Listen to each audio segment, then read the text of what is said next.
We believe that this is the most accurate mapping of this area ever done, and the first time anyone has been able to automate counts of these seabirds. And it's important because seabirds in general are good indicators of ecological change. So if we can study what's happening at these local levels, then they can act as a canary in the coal mine for the rest of the ecosystem. You're listening to the Drone Radio Show podcast, the show about drones and the people who use them for business, fun, and research. Hosted by Randy Goers. Hello, everyone. This is Randy Goers, and welcome to the Drone Radio Show podcast, episode 327. Can drones be used to count birds? For that question, we head to Duke University and speak with Maddie Hayes, a remote sensing analyst at the Duke Marine Robotics and Remote Sensing Lab. The lab promotes interdisciplinary research using unmanned aircraft systems and other small robotic platforms. Maddie's research focuses on the applications of artificial intelligence and GIS to analyze drone imagery. She is currently using deep learning frameworks and remote sensing theory for seabird population assessments and water quality analysis. Maddie graduated from the University of Vermont in 2019 with a Bachelor of Science in Environmental Sciences and Geospatial Technologies. Before joining the lab, Maddie worked at the University of Vermont Spatial Analysis Lab, where she researched the use of drone imagery and object-based image analysis for aquatic invasive species classification. In this episode of the Drone Radio Show, Maddie talks about using drones to automate counts of huge seabird colonies in the Falkland Islands. But before we hear from Maddie, I want to thank those of you who are supporting my funding campaign. Whether it's $1, $100, or much more, you can help defray the cost of production and keep the podcast going and growing. Go to droneradioshow.com/donate. And by the way, if you have a great story on the use of drones that you'd like to share in a podcast, contact me at randy@droneradioshow.com. So let's learn how drones are automating the process to count bird populations with Maddie Hayes of the Duke Marine Robotics and Remote Sensing Lab. Let's pick up the interview where I asked Maddie to introduce herself. My name is Maddie Hayes, and I'm a research technician at the Marine Robotics and Remote Sensing Lab, which is a part of the Duke University Marine Lab. Maddie, tell us about the Marine Lab at Duke University. The Marine Robotics and Remote Sensing Lab started in 2015 as a center to promote research using drones. The lab aims to use emerging technology to promote the conservation of marine species and spaces through research and education.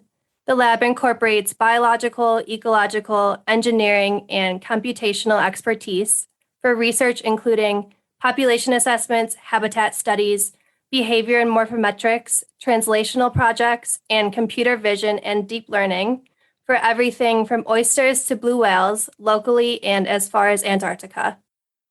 And how long have you been involved with the center? About a year and a half. Recently, the lab completed a project using drones to count wildlife on the Falkland Islands. Can you tell us about the project? Yes, so the Falkland Islands are home to the world's largest breeding population of black-browed albatrosses and second largest breeding population of southern rockhopper penguins. So accurate population monitoring of both species is really important to inform global conservation status. Traditionally, these seabirds are counted by people physically going to the colonies and manually counting them. But as these seabirds breed in large numbers in these remote locations and really closely aggregated together, traditional monitoring is expensive, time-intensive, and can introduce disturbance to the birds and increase error. So our objective was to develop a cost and time-effective automated method for seabird colony monitoring of both species. We use drones because in comparison to ground counting methods, drones can significantly increase the total colony area surveyed, increase accuracy of counts, reduce direct disturbance, and are a viable option for long-term monitoring. It's still difficult to then go into the drone images and count those birds by hand. So we've created a workflow to automate that process by using deep learning. What is the traditional method of counting birds? The total colony is surveyed once every 5 years, but yearly they do smaller sites and survey those. So for the smaller sites, the yearly monitoring, they just send out personnel and they go out with a clicker and they stand on the edge of the colony and they just click and they count them. And then sometimes they'll send out another person with them and they'll do duplicate counts. But then for the whole island-wide 5-yearly monitoring, they will still just do smaller subsets and count those by hand.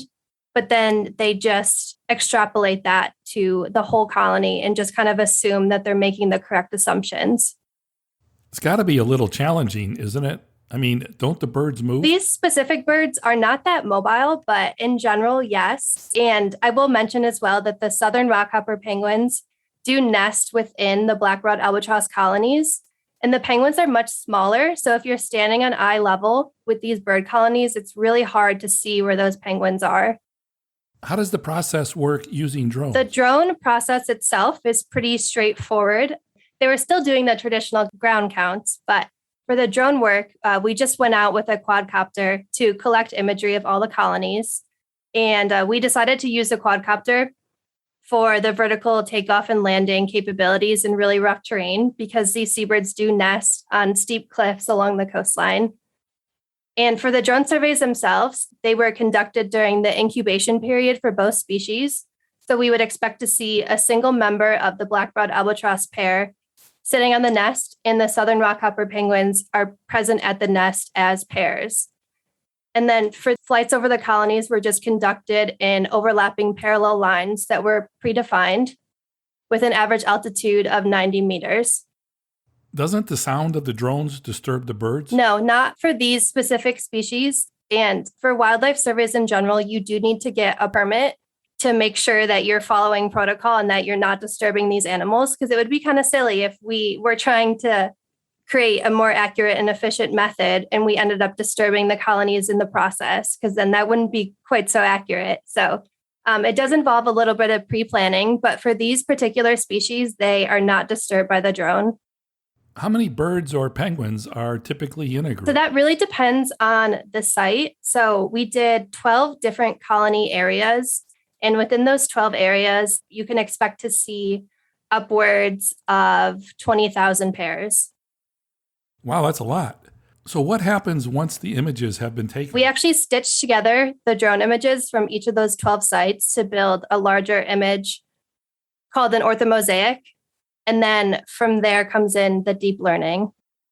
Without getting too technical, how is deep learning achieved in this project? Convolutional neural networks, which is just a type of deep learning algorithm, are loosely based on human neural networks in the sense that it allows a computer to learn from experience.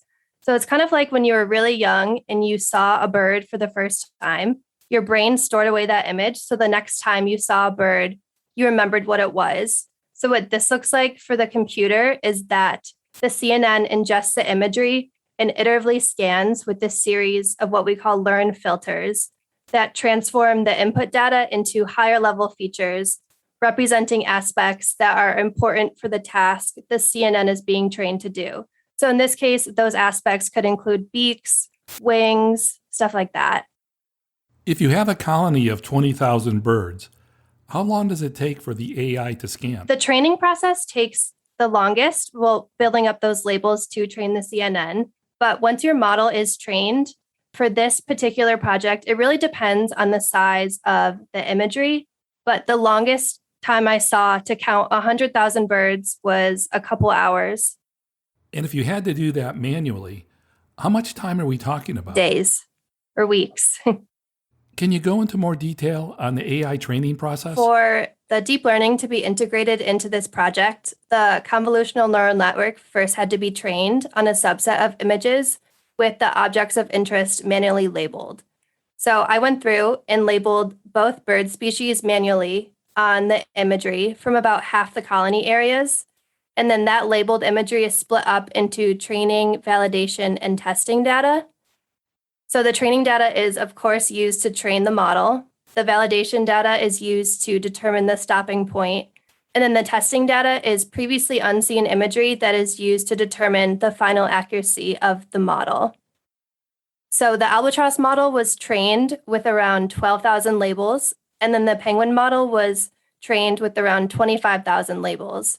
And I will say that it took me about 30 hours to generate those labels. Now, did you have to come up with the 37,000 labels yourself? Yes, I had to do all of that labeling by hand. And then what happened? Basically, you feed in those labels to kind of a pre-built deep learning model, and it goes through each one of them, and it uses those learned filters to determine what it's looking for and what's the same between each label and so forth. So it takes about 3 to 4 hours to train. How confident are you in the level of accuracy? So the accuracy is calculated by using that previously unseen testing data. As you can imagine, there are a couple assumptions that come with that, and then the computer is doing that for you. But you can go back in and check and change parameters and stuff like that. So the accuracy that it outputs, we're pretty confident that that is close enough to the true accuracy. Did weather play a factor in the ability to fly drones and collect the data? Some days, yeah. So we did use a quadcopter because those do a little bit better in the wind than a fixed wing as well. But there were definitely days where it was just too windy. I know that a couple drones were lost to the wind, but other than that, it didn't really impact our surveys too much. Maddie, is your background primarily marine biology, or is it more in the robotics field? I would say that my background is more robotics focused. I have a pretty strong geospatial background, and then I have been flying drones for about 3 years now. What other types of conservation research is the lab involved with? The lab is primarily PhD students, so they have their own projects going on, but that includes a lot of whale studies, oyster studies, seal studies. So it's a lot of wildlife. And then there are a couple of people that focus on biological and physical oceanography. Getting back to the Falkland Islands project, what were some of the challenges that you encountered? There are always challenges when using drones to study wildlife, including just acquiring the right permits and understanding the habitat and best practices to acquire imagery based on the research goal. But beyond that, for smaller species, high-resolution imagery is often required to produce an accurate deep learning model. And then some species may just be too small or elusive for this method to work. And generally, collecting imagery at a high resolution requires flying lower to the ground, which covers less area per flight and may introduce disturbance to those more mobile species. And what about the overall benefits? So for this specific project, we believe that this is the most accurate mapping of this area ever done, and the first time anyone has been able to automate counts of these seabirds. So we're really excited about this work specifically. And it's important because seabirds in general are good indicators of ecological change. So if we can study what's happening at these local levels, then they can act as a canary in the coal mine for the rest of the ecosystem. And this automated method can be used in this area for future monitoring, and we also believe it could be easily implemented in other areas for other seabirds. Tell us more about your role in the development of the research design. When I showed up to work at this lab, I was given around 10,000 drone images with over 500,000 seabirds in them, and I was asked if there would be a way that I could automate counting all of those seabirds. So I did start looking through other methods to do this. And then a PhD student in my lab recommended that deep learning would probably be the most effective method. So I wouldn't say that I conceptualized the whole study, but I did conceptualize the methods. Did you have any experience with deep learning prior to this project? I did not have experience in deep learning specifically. So it was a sort of learn-as-you-go project? Yes. How would you describe the challenge of acquiring that skill set? I was really lucky that I had a really good mentor throughout all of this process. But with the results of this study and the paper that we recently put out, I wanted to gear it towards an audience that did not have a ton of experience in deep learning, such as myself, and show that if you have some time, you really can sit down and do this from the beginning without a ton of computer science experience. How long did it take you personally before you started to feel confident about the information you were assimilating? Probably about a year. And what did you learn as a result of the project? Both of the models could not detect birds below a certain resolution threshold, often detecting rocks or shadows as birds or missing birds completely. And we were not able to detect penguins at all in the lowest 5 centimeter per pixel imagery. So while we were able to get a representative count of all the colony areas for the albatross, we could not get a representative count for the penguins. And as I mentioned before, flying lower to the ground introduces disturbance for those more mobile species, but we did not see any significant disturbance in even the highest 0.5 centimeter per pixel imagery. So this indicates that we should ideally collect imagery around 1 centimeter per pixel resolution in the future. Would that then translate into a certain specification for the cameras? Yeah, it's directly related to the altitude. So when you're just going in and doing that predefined flight plan, you just say fly at 60 meters, and then it'll give you that resolution. So what's next with this project? So this project is finished for the time being. Hopefully there will be more in the future. So with this automated method, as with any automated methods, it's going to require some duplicate counts of those traditional ground counts with the drone counts to figure out what the ratio is between them. So this automated method cannot be really implemented as is without getting that ratio. But that should be pretty easy to do. And once that ratio is determined, then we can pretty confidently say that those drone counts are related to those traditional ground counts, and we can compare them to historical data and look for those population trends.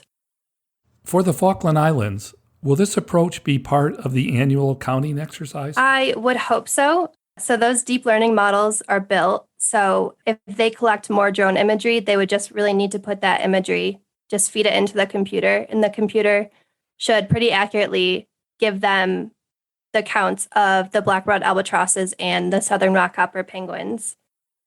So what's on the horizon for you? I am currently finishing up a project that uses multispectral drone imagery to extract turbidity measurements in the local inlet during dredging operations. So turbidity plumes dissipate really rapidly in this area. So we're just trying to see if drones could be useful for this because they can capture such a larger area in a shorter amount of time when compared to the in situ on the boat sampling. The project also generated your first authored research paper called Drones and Deep Learning Produce Accurate and Efficient Monitoring of Large-Scale Seabird Colonies. Yeah, that paper was published about a month ago in Ornithological Applications. Have you gotten any feedback from the publication of the research? Yeah, it's all been pretty positive so far. Can you give us a summary of the metrics used in the project to measure success? The albatross model had an accuracy of 96%, and the penguin model had an accuracy of 87%. And for both models, 90% of the automated counts were within 5% of the manual counts. And just to throw some more numbers at you, the first model detected 268,764 black-browed albatrosses, and the second model detected 68,779 southern rockhopper penguins. We also found that both models cut down detection time to less than 10% of manual analyst time. Do those numbers correlate to what would be expected? So for these automated numbers, we can't really compare them to previous data because, like I mentioned, that ratio kind of needs to be established ahead of time. But for the albatross, since we were able to get a representative count of all the colony areas, I am able to go through and compare it to previously published data from those traditional counts and see how things line up. So just based on like a visual comparison, they look pretty similar.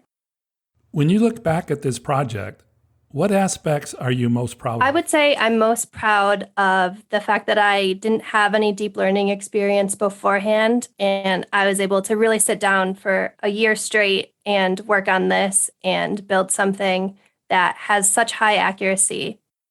Based on what you've learned, how can deep learning be used in other situations? Deep learning is very up and coming, and we're seeing it feels like it's almost daily at this point. All these new methods are coming out. All new deep learning models are coming out. So it's very exciting, and it can really be applied to a lot of things. So this specific type of deep learning can be used for object detection. So that includes seabirds for this specific project, but that could be anything. You could use it to count cars or other wildlife, or really anything that you just need to detect and count. What is it about flying drones that you find most satisfying? I would say that I find the data that we can get from drones the most satisfying, because that is really my role in my career path, is that I like to go in and analyze the data and build those maps and kind of see what I can extract from just the drone images. So you're all about the data and not so much about the drone. Yeah. And for my final question, Maddie, what message would you like to leave regarding the use of drones in research? So while the use of drones in marine science and conservation is increasing, there is still considerable need to explore how this technology can be used to address challenging questions. And there is great opportunity to use drones and automated workflows to increase efficiency and reduce risk. Relatively low-cost, consumer off-the-shelf drones can significantly increase capabilities for environmental managers in all sectors by providing accurate real-time data for important decision-making. And as the use of drones in research continues to grow, we will see sensor and platform technology and automated workflows continue to evolve, having a significant impact on environmental conservation, which is, of course, very exciting. That's it for episode 327 of the Drone Radio Show. I hope you enjoyed hearing from Maddie Hayes of the Duke Marine Robotics and Remote Sensing Lab.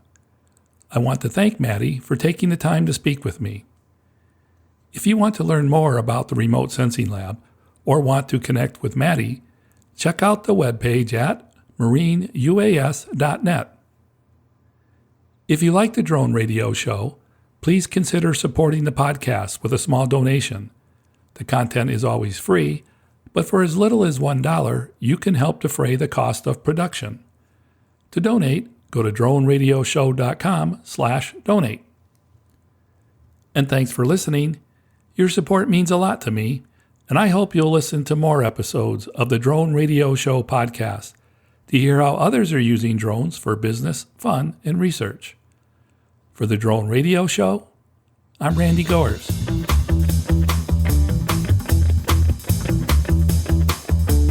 This has been the Drone Radio Show podcast. More information on today's show can be found on our website at www.droneradioshow.com.